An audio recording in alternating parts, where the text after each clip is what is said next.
Shalom, Israel. This is Bishop Nathaniel. I want you to know that you can view all our Sabbath classes live on IUIC TV. That's right, I said on IUIC TV. Download the app today. Shalom.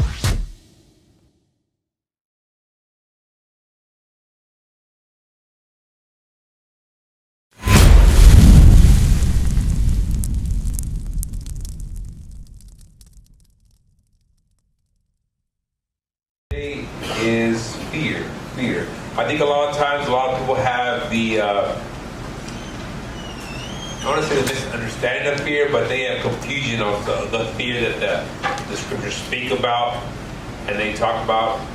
We always go to certain scriptures and we don't really grasp the fear that the scriptures are talking about. And we might understand it, but applying it is two different things. This is the one biggest thing that we do not apply when it comes to applying it. Let's go to Psalm 111:10. This is the one that we go to all the time. We quote probably about, I want to say once every Sabbath. Whether if it's not here, it's in the camp. We quote this one out in there because it's very critical to our faith. Go ahead. This is the book of Psalms, chapter 111, verse 10. The fear of the Lord is the beginning of wisdom. A good understanding have all they that do his commandments. His praise endureth forever. Read it again.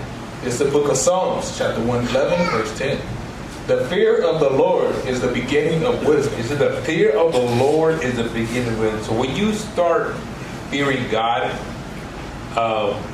that is the beginning of wisdom. Put up fear. Did you put up? Give me. Let's see. Give me just the dictionary. Just Google it. Google has a little bit more. No, I hate cats.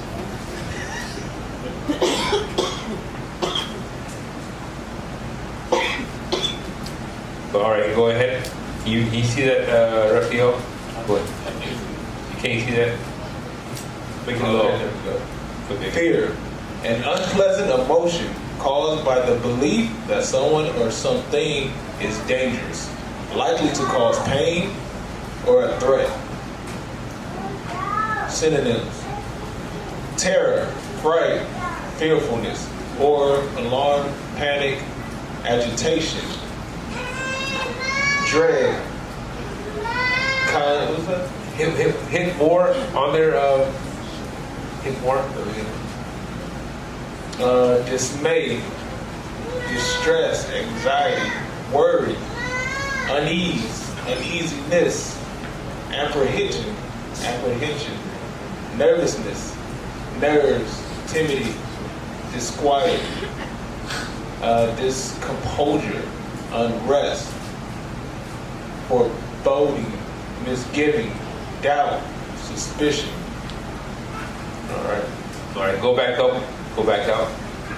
Well, when you look at the definition, that's why I like when Captain does it. He look at definitions because you said this word or read this word back since you were young, but yet definition has changed over the years. So when you go back to the original definition, like dang, this scripture that we just read, now it's bringing to another level because I went back to the definition. It says an unpleasant emotion caused by the belief that someone or something is dangerous. So when you start understanding that the Most High is dangerous, because y'all don't associate with that. Y'all want to be in Christianity and see a white man and give you a big hug. That's what you have in your Christianity mind. Do you understand that? You want to. Oh, he's gonna make me feel like I'm gonna be okay, and then give me a big hug. No, he is dangerous. Guess what? When it says the fear of the Lord is the beginning of wisdom, that fear, guess what? You know that he's dangerous. That's why your spirit has to be on the right side, likely to cause pain or a threat. You understand that? When you read Deuteronomy 28, that's a dangerous God. Deuteronomy 28 is dangerous. You understand that? When you read those things, you have to, you believe that that's the key thing of that there. Unpleasant emotion caused by the belief. That's a belief that you have in the Most High. That guess what? This is a dangerous God. You understand that? There's also a word in there too, a worry and anxiety, distress, despair. Some of these words right here you see in these scriptures. This is very heavy. This is the book of Psalms, chapter 111, verse 10. The fear of the Lord is the beginning of wisdom. A good understanding have all they that do his commandments. After reading the scriptures, a pretty much conclusion came to me. There's the two types of fears. The good fear is fearing God. Write that down. The good fear is fearing God. And the wrong fear or the unrighteous fear is to fear man. That's the only two fears that there is. Either you fear the Most High, or you fear God. I mean, fear the fear of man, or you fear the Most High. Those are the two fears that you really have at the end of the day. Because the understanding of that you're going to believe the scriptures and apply them, or you're going to believe the words of men. Okay? Let's go to Hebrews 10:31. And a lot of times when we have, when that fear comes upon us, we tend to draw to the things that we are more, how would you say, believing, or those things that are more real to us. Read. This is the book of Hebrews, chapter 10, verse 31. It is a fearful thing to fall into the hands of the living God. That was 31, right? Correct. Okay. It says there's a fearful thing to fall in the hands of a living God. This is the fear that he's talking about. The dangers in Deuteronomy 28:15-68. It's a fearful thing to fall those things, the judgments that come when God says is going to happen. When he says something's going to happen, it is fearful. It's a scary thing to fall into that, because guess what? He is the living God that's going to what? Apply that what's that word I use there? Pain or threat. That pain or threat. Go to Matthew 10:28. This is the book of Matthew, chapter 10, verse 28. And fear not them which kill the body, or are not able to kill the soul, but rather fear him which is able to destroy both soul and body in hell. Why is it very important to fear someone that can do both instead of just someone that can kill you? Not getting too deep, but why is it? Read it again. Maybe I didn't catch that. I want you to read. This is the book of Matthew, chapter 10, verse 28. And fear not them which kill the body, but are not able to kill the soul, but rather fear him which is able to kill, which is able to destroy both soul and body in hell. This is the book of Hebrews, chapter 9, verse 27. And as it is appointed unto men once to die, but after this the judgment. So it's appointed man to die once, and then comes judgment. I mean, guess what? No matter how you die or when you die, you're going to be judged according to what you've done, right? According to what the scriptures have commanded you to do and that you didn't do. Okay, so that's what's going to happen. Now, when a man kills you, he wants to take you out. But guess what? At the end of the day, you're not going to be out forever, because the Most High says, guess what? It's a judgment for you, right? Either you're going to get the eternal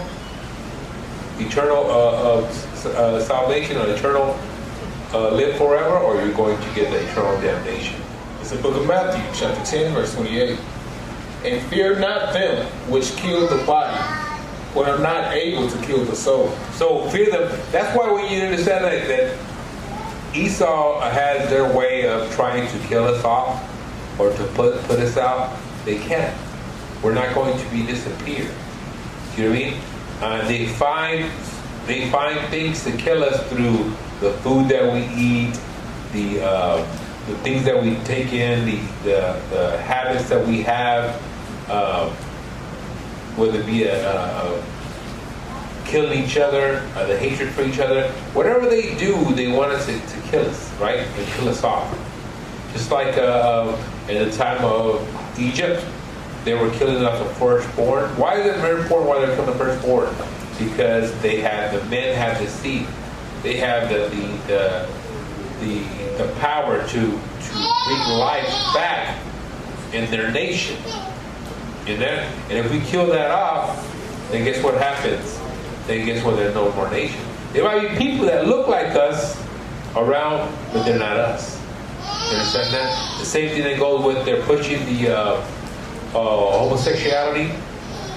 We were watching Netflix, and you know how the previews of Netflix come in. They were promoting a show of two black male. They were interior designers and they were fashionists. They do fashionists, and they were a homosexual couple. And Esau loves that thing. They like to push that thing. They like to encourage that thing. Why? Because they feminize our men. And what happens? When people get effeminized and they become homosexual, what happens? It kills our nation. Because they don't want to reproduce anymore. They get an idea, oh, let's adopt. And then chances are they want to adopt another nation baby, or they want to do something else. And they want, or even worse, they want to adopt our seed, our people. And guess what happens? When they do that, they influence and they indoctrinate them with the okay of being a homosexual. Or pick what you want to pick. What is the thing that they're calling now, where you get designer baby? Designer baby, is that what it is? When they get old enough, they get to choose their own choose their own gender, their own gender. When they're 5 years old, I want to be a little girl, but you got a penis. What is that? You know what I mean? That's confusion. That's confusion. What happens is it kills our nation. It is not designed back to Adam and Eve to be one man, one woman, and to what? Multiply. You understand? You put 100 men on an island, and in 100 years they will all be dead because there will be no reproducing of other children. That's what happens. That's what Esau wants to do. They want to kill you off little by little. They think they're gonna live forever, so they gotta do something. This ain't no 1 month, 2 month plan. This is years of planning that they do, and they push it by this year. And they'll have charts of by this time at this time of day we'll have so much black and Hispanics in prisons, and we'll build so much prisons. And this is how much we need, and this is how much investment we need. You understand that? They do this. They line this stuff up. You understand? And we want to have so much people killing off their children at a continuous rate that it's just a normal thing. And they're going to do this, and they're going to continue to do this to try to what? To kill us, right? That is the death that they are trying to do. To kill us off as us, but they understand that guess what? The Bible says that guess what? It is one thing to kill the soul and one to kill the body. And it's two different things. Read that one again, and we're going to go next verse. And fear not them which kill the body, but are not able to kill the soul, but rather fear him which is able to destroy both soul and body in hell. It's saying here, don't fear men, fear God. That's what that verse is saying. Let's go to the Apocrypha, and let's go to the history of Suzanne. This is a very heavy example, a very righteous example that it gives us as a nation. Those who know where it's at, page 110, 109. You go to this very, very short book or chapter. But this is a very good example for us as a nation of what to do. You know what I mean? And I like it because it gives you a little bit of history of her. You know what I mean? Let's go ahead and start reading from the top. The history of Susanna, verse 1. There dwelt a man in Babylon called Joachim, and he took a wife whose name was Susanna, the daughter of Chelcias, a very fair woman, and one that feared the Lord. Her parents also were righteous, and taught their daughter according to the law of Moses. Stop right there. This is what the history I was talking about. A reputation. An example. It says right here. It says, in fair woman. It says one that feared the Lord. So right there we know that. Guess what? She kept the commandments, right? And then it says her parents also were righteous. So her parents were righteous. They were keeping the commandments, following God, and fearing God. And then it says, and their daughters, and taught their daughter according to the law of Moses. So it said it right there 3 times of who she was, what she represented. You understand that? That's very important. A lot of times, guess what? Whether you like it or not, when you, that's what, I don't know if you ever watch old westerns or old movies, and then you'll come in, somebody will come in a bar, or they'll come in somewhere, and they'll say this, who are you? Oh, and they'll say their name, Johnson, Joe Johnson. They'll say their first name. They'll say their family name. Okay, their surname. Okay, that's what they call it, their family name. Because guess what? You represent your family. And then if your family knows, and they know your family name, they know who they are, they know a reputation of them. So they say, "Oh, you from the Johnsons?" Oh, they're going to be like, "Oh, that family's trash. They ain't no good." Every single one of them. You know what I mean? Because they do the same. They practice the same thing. You understand? Or if there are people that, guess what? All those families of murder. They know that those families of murder. Like, watch out for this guy. This guy here is nothing but comes in towns, killing people, shooting up a place. That's who it is. You know what I mean? So that name, your family name, is very big.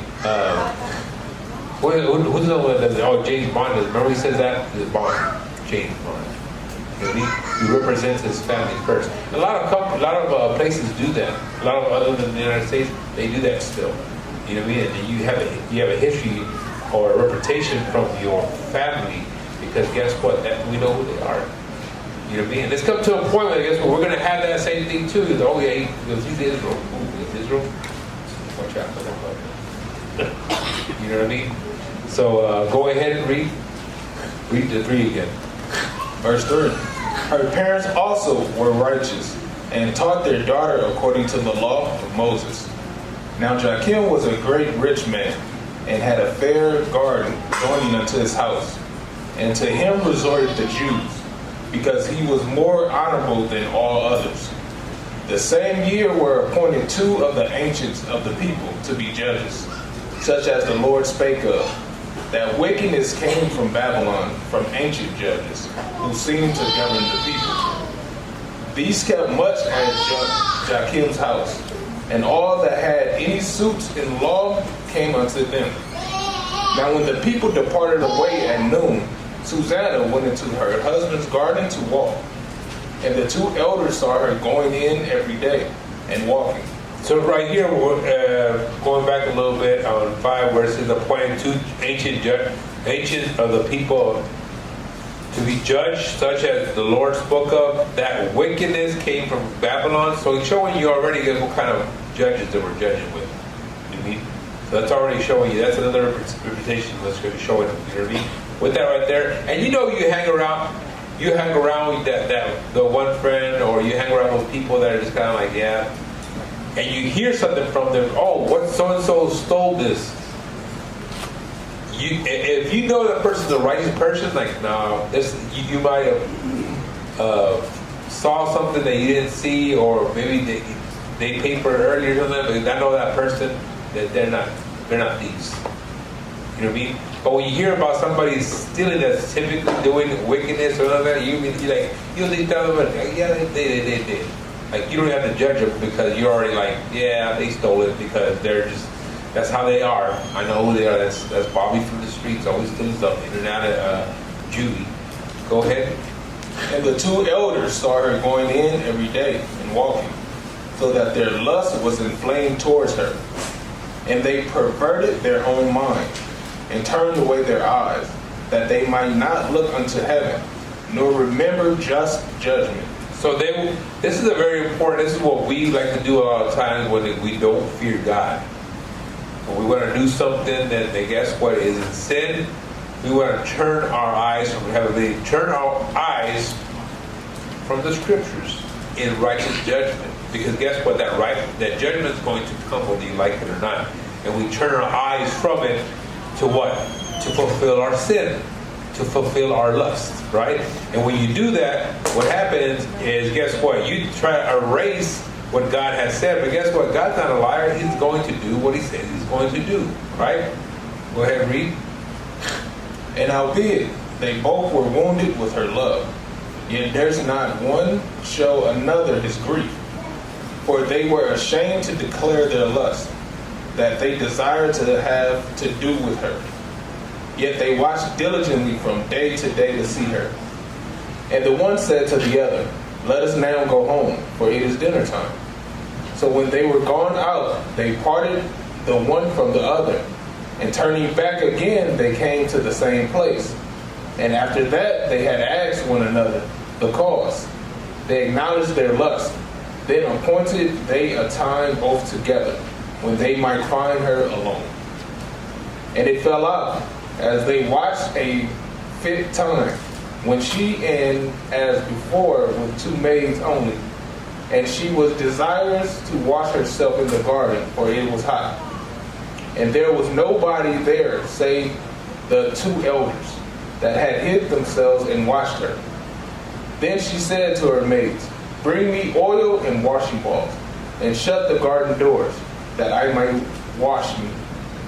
And they did as she bade them, and shut the garden doors, and went out themselves at privy doors to fetch the things that she had commanded them. But they saw not the elders, because they were hid. Now when the maids were gone forth, the two elders rose up, and ran unto her, saying, Behold, the garden doors are shut, that no man can see us, and we are in love with thee. Therefore consent unto us, and lie with us. So here are the two men that hid themselves. They waited for the maids to leave and shut the doors, and they come up and they wanted to have sex with them. That's what they want to do. That's what they say. It's a lie. Okay? Read. If thou wilt not, we will bear witness against thee, that a young man was with thee, and therefore thou didst send away thy maids from thee. And you understand that to accuse, now the time, we're in a different time, because back then, to accuse of somebody having sex or having a relationship with somebody and not in marriage, and those things, was a critical offense. You know, we know the history, we know the Deuteronomy 18, Leviticus, we know what the consequences and what the judgments are for people not calling out rain, or lying with somebody and not marrying them, or lying with somebody's husband or wife, right? Then Susanna sighed and said, I am straitened on every side, for if I do this thing, it is death unto me, and if I do it not, I cannot escape your hands. It is better for me to fall into your hands and not do it, than to sin in the sight of the Lord. This is right here. This right here, that what she just said, guess what? She had righteous fear of the Most High. She said, if they're going to take me out and they're going to kill me for something I didn't commit, so be it. Because guess what? I'm not going to do an offense against the Most High. I'd rather have him let me die, or save me, And guess what? The righteous, my righteousness is going to be shown. And that, guess what? I was not doing falsely with the Most High's will. You know what I mean? Because these men are dealing falsely with me. She was stuck in a hard place. She said, you know what? I'm going to give my hands towards the men. Because guess what? They do what they're going to do. The Most High is going to save me. She had that in her spirit already. Read. With that, Susanna cried with a loud voice, and the two elders cried out against her. Then ran the one and opened the garden door. So when the servants of the house heard the cry in the garden, they rushed in at a privy door to see what was done unto her. But when the elders had declared their matter, the servants were greatly ashamed. For there was never such a report made of Susanna. And it came... Stop, read that again in that part. But when the elders had declared their matter, the servants were greatly ashamed. For there was never such a report made of Susanna. There was never a report like that. Guess what? Nothing has ever said anything against her like that. So guess what? She had a clean history. You mean? Just not only going back when guess what? Our parents were righteously and taught them the commandments of Moses, the law of Moses. Guess what? That was a continuous thing. You mean? She had a clean state. So guess what? That was never done before. That already tells you something. Read. And it came to pass the next day, when the people were assembled to her husband Joachim, the two elders came also full of mischievous imagination against Susanna to put her to death, and said before the people, send for Susanna, the daughter of Chelcias, Joachim's wife. And so they sent. So she came with her father and mother, her children, and all her kindred. Now Susanna was a very delicate woman, and beauteous to behold. And these wicked men commanded to uncover her face, for she was covered, that they might be filled with her beauty. Therefore her friends and all that saw her wept. Then the two elders stood up in the midst of the people, and laid their hands upon her head. And she, weeping, looked up towards heaven, for her heart trusted in the Lord. And the elders said, as we walked in the garden alone, this woman came in with two maids, and shut the garden doors, and sent the maids away. Then a young man, who there was hid, came unto her, and lay with her. Then we that stood in a corner of the garden, seeing this wickedness, ran unto them. And when we saw them together, the man we could not hold, for he was stronger than we, and opened the door and left out. But having taken this woman, we asked who the young man was, but she would not tell us. These things do we testify. So at this time they were saying that a man came, they laid with her, they saw all this thing, and they fought them off. They were stronger than him, and they fought him off, and he left. And they asked her, who's this man? And she didn't answer. That's what they were accusing her of, saying her. Read. Then the assembly believed them, as those that were the elders and judges of the people. So they condemned her to death. Then Susanna cried out with a loud voice, and said, O everlasting God, that knowest the secrets, and knowest all things before they be. Thou knowest that they have borne false witness against me, and behold, I must die, whereas I never did such things as these men have maliciously invented against me. And the Lord heard her voice. Therefore, when she was led to be put to death, the Lord raised up the Holy Spirit of a young youth, whose name was Daniel, who cried with a loud voice, I am clear from the blood of this woman. Then all the people turned them toward him, and said, What mean these words that thou hast spoken?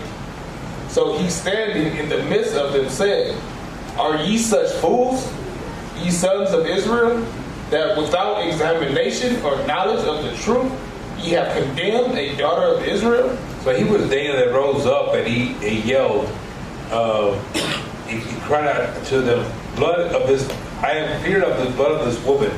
So guess what? They were standing, because guess what? You are there and you don't say something, and you know something on there, guess what? The blood of that person is on your hands.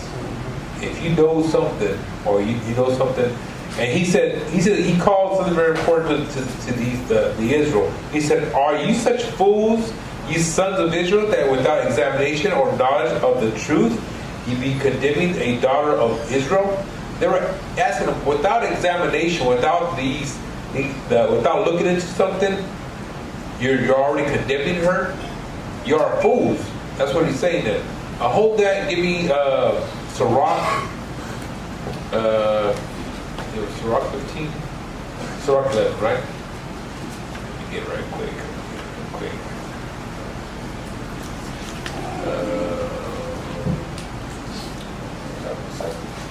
Yeah, 11:7. Yeah, it is.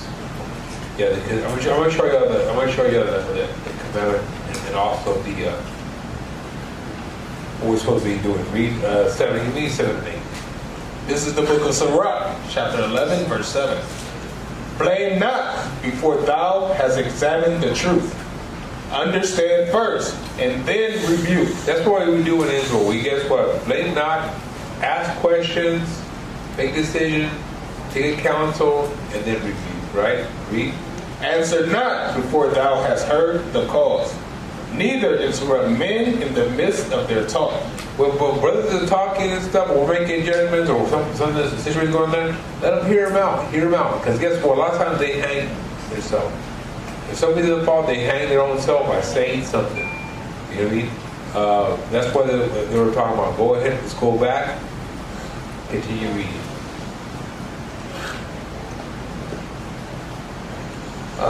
Verse 49. Return again to the place of judgment, where they have borne false witness against her. Wherefore all the people turned again in haste, and the elders said unto him, Come, sit down among us, and show it us, seeing God hath given thee the honor of an elder. Then said Daniel unto them, Put these two aside, one far from another, and I will examine them. So this is something that officers they do in police departments today. If something went down, you got witnesses, or you got two people that in the same crime, or ask them questions. Ask them the same question and see who gives a different answer, who gives makes their own little story up, and they'll ask the witnesses, so they'll know, put the puzzle right together. Somebody here is lying, trying to cover themselves of their wickedness they did, and you know what I mean. They'll ask questions, or they'll ask the right questions to get that person to admit stuff, or they you look at the body language, they look at this brother's not telling the truth. You know what I mean? That's why when they put you in rooms and stuff, that's why a lot of times they tell you not to say stuff. You know what I mean? At certain times, especially because you can say the wrong things. You might be in the right, but you can say the wrong thing, and they use that against you. You know what I mean? Just like that. What's that movie called Us? They're trying to get somebody else. Hey, all you gotta say it was this brother, and you're gonna be free. And it's probably not that other brother. If you don't know, don't say nothing. If the best thing you know, hey, you're not sure. So read 51 again. Verse 51. Then said Daniel unto them, Put these two aside, one far from another, and I will examine them. So when they were put asunder, one from another, he called one of them, and said unto him, O thou that art waxen old in wickedness, now thy sins, which thou hast committed aforetime, are come to light. For thou hast pronounced false judgment, and hast condemned the innocent, and hast let the guilty go free. Albeit, the Lord saith, The innocent and righteous shalt thou not slay. Now then, if thou hast seen her, tell me, under what tree sawest thou them company together? Who answered, Under a mystic tree. And Daniel said, Very well, thou hast lied against thine own head. For even now the angel of God hath received the sentence of God to cut thee in two. So he put him aside, and commanded to bring the other, and said unto him, O thou seed of Canaan, and not of Judah, beauty hath deceived thee, and lust hath perverted thine heart. Thus have ye dealt with the daughters of Israel, and they for fear company with you. But the daughter of Judah would not abide your wickedness. Now therefore tell me, under what tree did thou take them company together? Who answered, under a home tree. Then said Daniel unto him, well, thou hast also lied against thy own head. For the angel of God waiteth with a sword to cut thee in two, that he may destroy you. With that, all the assembly cried out with a loud voice, and praised God, who saveth them that trust in him. And they arose against the two elders, for Daniel had convicted them of false witness by their own mouth. And according to the law of Moses, they did unto them in such sort as they maliciously intended to do to their neighbor. And they put them to death. Thus the innocent blood was saved the same day. Therefore Chelcias and his wife praised God for their daughter Susanna, with Joachim her husband, and all the kindred, for there was no dishonesty found in her. From that day forth was Daniel had in great reputation in the sight of the people. You see, and also with Daniel also got a great reputation among the people, because what? He stood up and said, you know what, this is wrong. What you Israelites are doing are becoming are not exactly the situation you are going forward. This is a great example of this story right here of that Susanna feared what? The Most High. So no matter what happens, whatever y'all say, I'm gonna have more fear than to commit sin and lie with you brothers than to what? Than to say that, hey, I did something, and guess what? To get tried, get killed, no big deal. If I get tried and killed for unrighteousness that they did, the Most High is going to redeem me. So they do that. That's why you always understand that if you men and women are doing righteousness and fearing the Most High, whatever the man is going to do, whatever is going to happen towards the other men that are going to condemn you in this world, guess what? The Most High is going to raise you up. We've got to remember that. We used to scream black power while Heron was pushed. But at the end of the day, nothing's in vain. IUIC has been given a vision. The tents of Judah has risen. Many has attempted the mission, minor murmuring, omitting, and missing the mark. Just reading that he had the flame of fire in his eyes gave us the spark. We on Paul's mission. We out on the road, purple and gold, from Mexico, Cuba, Haiti, Ghana, Sierra Leone. 144,000 boots banging, concrete crackling. These are how men repented at heart. The scriptures is proof. IUIC, we deliver the truth.